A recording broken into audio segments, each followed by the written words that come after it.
Bill आकर रहेगा किसी भी हाल। उनके बाप का हिंदुस्तान नहीं है। हिंदुस्तान में जितना उनका है उतने ही हमारे बाप का भी है। आपकी ताकत है, आप लाए, इंशाल्लाह फिर हम वापस करवा देंगे, रिवोक करवा देंगे। अगर हम एक होंगे तो हम सब कुछ करा सकते हैं। आपने बंगाल एक जिंदा मिसाल है। एक डॉक्टर के साथ दरमुती हुई, एक डॉक्टर शर्मसार हुई, 1500 डॉक्टर ने बंगाल हिला दिया, तो हम तो 30 करोड़ हैं, क्या हम हिंदुस्तान नहीं हिला सकते? फिर आप सुनिएगा, मैं किसी हिंदू भाई को नहीं तंजिया बात कर रहा हूँ, मैं हुकूमत की बात कर रहा हूँ। यहाँ ना कोई मुसलमान है ना हिंदू है, मैं अपने बाप अपने बाबा मजदाद के प्रॉपर्टी की बात कर रहा हूँ। हिंदुस्तान में जब से बीजेपी हुकूमत आई है तब से मुसलमानों से सिर्फ़ और सिर्फ छीनने का काम किया है। जी हाँ, मोदी हुकूमत ने इससे पहले भी बहुत कुछ छीना है और अब भी छीनने की साजिश रच रही है। आखिर ऐसा क्यों? मुसलमानों के ही साथ ये परेशानी क्यों? मुसलमान आखिर इसके ज़िम्मेदार कहाँ हैं? क्यों मुसलमानों को इस तरह मुल्क में 2 नंबरी शहरी की तरह ट्रीट किया जा रहा है? औकाफ मामले में जो कुछ भी हुकूमत कर रही है वो नाकाबिले बर्दाश्त है, क्योंकि वक्फ अमेंडमेंट बिल 2024 में जिस तरह से तरमीम करने की बात कही जा रही है और मामला जेपीसी को सौंप दिया गया है, इससे ये जाहिर होता है कि हुकूमत की नीयत ठीक नहीं है। वक्फ प्रॉपर्टी जो है वो मुसलमानों की खुद की प्रॉपर्टी है जिसे वक्फ किया गया है और मुसलमान इसके है। अगरचे ये मामला मुसलमानों का है, लेकिन हुकूमत इस मामले को अपनी तरह से इसे डील करना चाहती है। वो चाहती है कि वक्फ प्रॉपर्टी पर उसके इख्तियारात हों। मुसलमानों के लिए ये एक लम्हा फ़िक्रिया है। इस सिलसिले में बहुत बेचैनी पाई जा रही है। आज इसी को देखते हुए एक जलसा आम तहफ़्फ़ुज़ औक़ाफ़ संविधान की रोशनी में हम इस बिल को खारिज करेंगे। इसकी वजह क्या है? इन तमाम बातों को लेकर एक मीटिंग कोलूटला मरकज़ी कोलकाता में अहमद फाउंडेशन की जानिब से किया गया। इस मौके पर कोलकाता शहर के उलमाए दीन के अलावा मुअज़्ज़िज़ शख्सियात और समाजी कारकुनान थे। इसमें ख़ास नाम जो है वो ज़ैद अनवर, इरफान शेर खान और दीगर। इस बिल की मुखालफत में दीगर लोगों ने क्या कुछ कहा, आइए हम उन्हीं की ज़ुबानी सुनते हैं। मौलाना सबा इस्माइल, मौलाना और मुफ्ती शब्बीर मिसबाही और कैमिक स्ट्रीट के मौलाना हजरात ने क्या कुछ अपनी बातें रखी, आइए हम उन्हीं की ज़ुबानी सुनते हैं। ज़ैद अनवर ने साफ लफ्ज़ों में कहा कि हम इस बिल को बिल्कुल नहीं मानते और इसके ख़िलाफ़ हम सड़क पर उतरेंगे और ये बिल मानने की कोई गुंजाइश नहीं है। इस प्रोग्राम की सदारत हफीज़ुर रहमान साहब ने की। उन्होंने अपनी सदारती खुतबा में पुरमग़ज़ कोई शिया नहीं है, कोई सुन्नी नहीं है, कोई बरेलवी नहीं है, कोई XYZ नहीं है। तमाम के तमाम मुसलमान हैं। वफ़ को बचाना है। वफ़ क्या है आपको तमाम उलमाए दीन ने यहाँ बताया। एक सिंपल सी चीज़ है कि वक़्फ़ का क्या ये अमेंडमेंट बिल है, इससे हमें क्या तकलीफ़ पहुँचेगी। आपको ये जानना होगा, अगर ये बिल आया तो हमारी चीज़ को एक बिज़नेस के तरह ट्रेड किया जाएगा। हम मानते हैं हमारे वक़्फ़ में कुछ लोग हैं, कुछ लोग गंदे हो सकते हैं, हर समाज में होते हैं, मगर हम पूरे वक़्फ़ को गंदा नहीं बोल सकते। हम चाहते हैं कि हमारी चीज़ हमारे साथ रहे। हम उसका देखभाल एक ज़माने से करते हुए आ रहे हैं और आगे आने वाले कल भी करेंगे और इसी बात को। अमित शाह ने कह दिया है कि वक्फ बिल आकर रहेगा किसी भी हाल में। उनके बाप का हिंदुस्तान नहीं है। हिंदुस्तान में जितना उनका है उतना ही हमारे बाप का भी है। आपकी ताकत है, आप लाए, इंशाल्लाह फिर हम वापस करवा देंगे, रिवोक करवा देंगे। अगर हम एक होंगे तो हम सब कुछ करा सकते हैं। आपने बंगाल एक जिंदा मिसाल है, एक डॉक्टर के साथ बरमुती हुई, एक डॉक्टर शर्मसार हुई, 1500 डॉक्टर ने बंगाल हिला दिया। तो हम तो 30 करोड़ हैं, क्या हम हिंदुस्तान नहीं हिला सकते? फिर आप सुनिएगा, मैं किसी हिंदू भाई को नहीं तंजिया बात कर रहा हूँ, मैं हुकूमत की बात कर रहा हूँ। यहाँ ना कोई मुसलमान है ना हिंदू है, मैं अपने बाबा बजदाद के प्रॉपर्टी की बात कर रहा हूँ। यहाँ बात ये नहीं है कि कोई हिंदू को तंजिया बात, हमारी लड़ाई किसी हिंदू भाई के साथ नहीं है, हमारी लड़ाई सरकार के साथ है। बहुत सारे लोग आपने कहा कि मसलक से हट करके वक्फ बिल के बारे में सोचना चाहिए, मगर अभी भी मुसलमान जो है वो मसलकी भेदभाव में पड़े। देखिए, मुसलमान एक साथ बैठे हैं, उसका जिंदा मिसाल है, मुस्लिम पर्सनल बोर्ड की मीटिंग में मैं गया था, उनके कॉन्फ्रेंस में मैं गया था, उसमें शिया सुन्नी अयाज महमूद सब बैठे हुए थे। वहाँ सब कलमे शहादत को मानने वाले थे, रसूलुल्लाह सल्लल्लाहु अलैहि वसल्लम को मानने वाले थे, और सब एक ही थे। और तमाम के उलमाए दीन, तमाम के इम्मा आके बैठे हुए थे और तमाम ने लब्बैक कहा। यहाँ 30 करोड़ मुसलमान का मसला है, और 30 करोड़ मुसलमान का मसला ये नहीं है कि 70 करोड़ हिंदू या 100 करोड़ हिंदू मेरे दुश्मन है, नहीं, वो हमारे भाई हैं। हमारी दुश्मन, अगर हम किसी से लड़ रहे हैं वो सरकार से लड़ रहे हैं, हमारा लड़ाई हिंदू से नहीं है। फिर बात पे गौर करिएगा। कितना असर होगा, एक कोशिश हवा के खिलाफ चिराग जलाना है, मगर इंशाअल्लाह मैंने रिक्वेस्ट किया है तमाम इमामों से।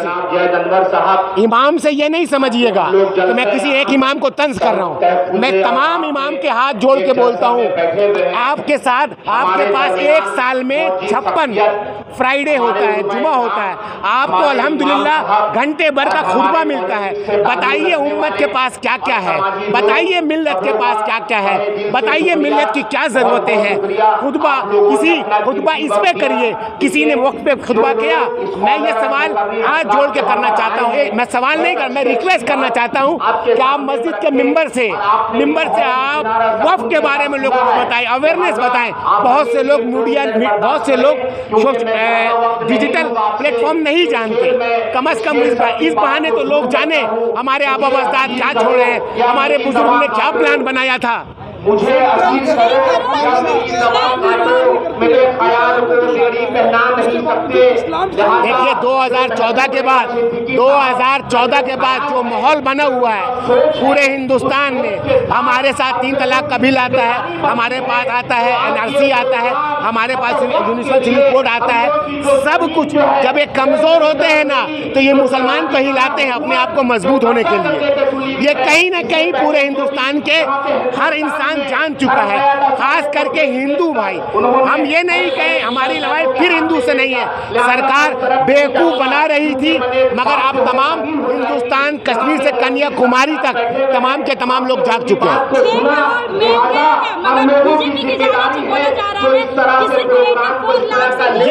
ये व्हाट्सएप यूनिवर्सिटी की बात है। In reality 5 crore 70 lakh mail किया है। ये व्हाट्सएप यूनिवर्सिटी में झूठा फैलाया जा रहा है, मगर 5 करोड़ 70 लाख गया। मैं उम्मीद करता हूँ इसी तरह हम जो प्रोग्राम कर रहे हैं इसी से जाके प्रोग्राम करेंगे इंशाल्लाह, तो ये रुक जाएगा। बिल है, इससे हमें क्या तकलीफ पहुँचेगी आपको ये जानना होगा। अगर ये बिल आया तो हमारी चीज को एक बिजनेस के तरह ट्रेड किया जाएगा। हम मानते हैं हमारे वक्त में कुछ लोग हैं, कुछ लोग गंदे हो सकते हैं, हर समाज में होते हैं, मगर हम पूरे वक्त को गंदा नहीं बोल सकते। हम चाहते हैं कि हमारी चीज हमारे साथ रहे, हम उसका देखभाल एक जमाने से करते हुए आ रहे हैं और आगे अंदर आने वाले कल भी करेंगे। और इसी बात को यहाँ बात ये नहीं है कि कोई हिंदू को तंजिया बात, हमारी लड़ाई किसी हिंदू भाई के साथ नहीं है, हमारी लड़ाई सरकार के साथ है। बहुत सारे लोग आपने कहा कि मसलक से हट करके वक्फ बिल के बारे में सोचना चाहिए, मगर अभी भी मुसलमान जो है वो मसलकी भेदभाव में पड़े। देखिए मुसलमान एक साथ बैठे हैं, उसका जिंदा मिसाल है, मुस्लिम पर्सनल बोर्ड की मीटिंग में मैं गया था, उनके कॉन्फ्रेंस में मैं गया था, उसमें शिया सुन्नी अयाज महमूद सब बैठे हुए थे। वहाँ सब कलमे शहादत को मानने वाले थे, रसूलुल्लाह सल्लल्लाहु अलैहि वसल्लम को मानने वाले थे, और वहाँ सब एक ही थे और तमाम के उलमाए दीन, तमाम के इम्मा आके बैठे हुए थे, तमाम ने लब्बैक कहा।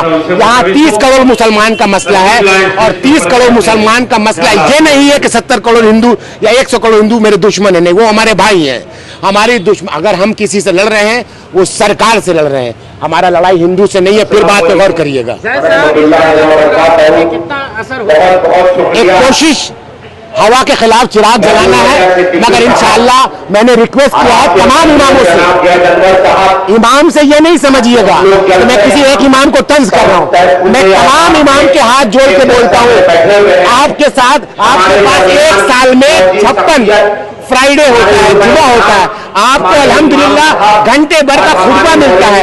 बताइए उम्मत के पास क्या क्या है, बताइए मिल्लत के पास क्या क्या है, बताइए मिल्लत की क्या जरूरतें हैं। खुतबा इस पे करिए, किसी ने वक्त पे खुतबा किया। मैं ये सवाल आज जोड़ के करना चाहता हूँ, मैं सवाल नहीं कर, मैं रिक्वेस्ट करना चाहता हूँ कि आप मस्जिद के मिंबर से आप वक्त के बारे में लोगों को बताएं, अवेयरनेस बताएं। बहुत से लोग मीडिया, बहुत से लोग डिजिटल प्लेटफॉर्म नहीं जानते, कम से कम इस बहाने तो लोग जाने हमारे आबा व अजदाद क्या छोड़े हैं, हमारे बुजुर्गों ने क्या प्लान बनाया था।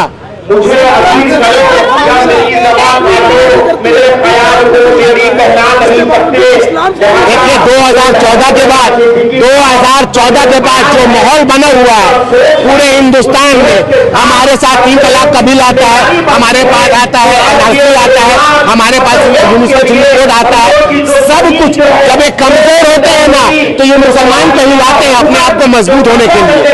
ये कहीं ना कहीं पूरे हिंदुस्तान के हर इंसान जान चुका है, खास करके हिंदू भाई।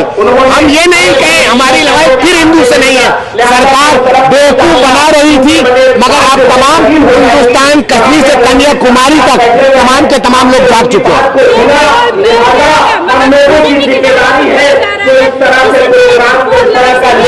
ये व्हाट्सएप यूनिवर्सिटी की बात है, इन रियलिटी 5 करोड़ 70 लाख में दिया, ये व्हाट्सएप यूनिवर्सिटी में झूठा फैलाया जा रहा है, अगर 5 करोड़ 70 लाख गया, मैं उम्मीद करता हूँ इसी तरह हम जो प्रोग्राम कर रहे हैं इसी से जाके प्रोग्राम करेंगे इंशाअल्लाह, ये रुक जाए।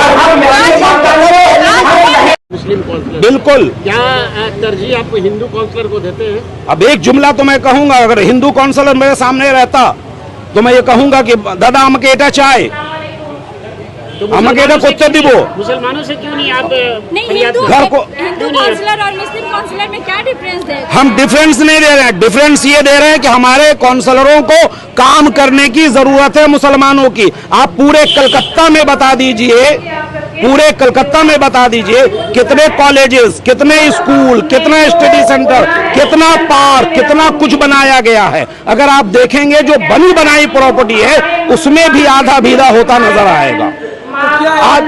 क्या आप इस बात से इत्तेफाक रखते हैं कि क्या मुसलमान के काउंसलर, ये किसने कह दिया कि हम उनको गलत कह रहे हैं? हम उनको जागने की बात कर रहे हैं, हम उनसे गुजारिश कर रहे हैं कि आप मुसलमानों के काम आए। मुसलमानों ने आपको वोट दिया है, मुसलमान आपके वफादार हैं, आप भी मुसलमानों के साथ वफादारी करें।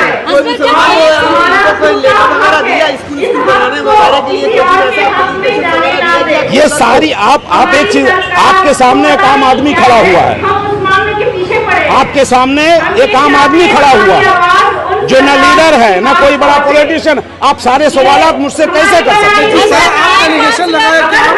हम जो देख रहे हैं, ये देखिए जरा सा, फिर वही बात हमने नहीं, ये आप अकेले जो है, हम बहैसियत एक आम आदमी आपके सामने खड़े हैं, हम बहैसियत एक आम आदमी खड़े हैं, और फिर लेकर क्या, क्यों हमसे ज्यादा तो आप लोग पावरफुल हैं, हमसे ज्यादा तो वो लोग जानकार हैं। जब 100 दिन का काम का डिमांड, 100 दिन का जब पैसा के डिमांड किया जाता है तो काउंसलर सब लोग बेदार हो जाते हैं, जितने सारे मुस्लिम काउंसलर, क्योंकि ममता बनर्जी का ऑर्डर रहता है। मगर सही है, हम इसकी तारीफ करते हैं आपकी बेदार होने की। इसीलिए तो मैंने गुजारिश की ना, अपने वजीर आला से मैं गुजारिश करता हूँ कि कम से कम बंगाल गवर्नमेंट में माइनॉरिटीज के लिए आप बहुत कुछ करती हैं, तो आज जरूरत है कि विधानसभा में भी ये बिल के खिलाफ बात की जाए। और इसके साथ साथ वो अपने तमाम एमपीज, अपने तमाम एमएलए, अपने तमाम एमपीज को ये शेड्यूल जारी करें कि किसी भी सूरत में इस बिल के खिलाफ आपको बोलते रहना है और कभी भी पास नहीं होने देना है। कम से कम इतना तो हम जरूर चाहेंगे ना, हम अपने वज़ीर आला से, हम अपने बड़े लीडरों से। भी प्रॉपर्टी है जो भी है, मतलब कि हम काउंसलर वालों से बिल्कुल गुजारिश करेंगे कि हमारे मुसलमान जो अपने काउंसलर हैं, एमएलए हैं, एमपी हैं, जो चाहे हिंदू हमारे एमपी हैं, सिर्फ मुसलमान ही नहीं, मुस्लिम इलाके में ज़रूरत है कि खास करके तालीमी मैदान में हर चीज़ को देखें। 2 कमरा रहता है,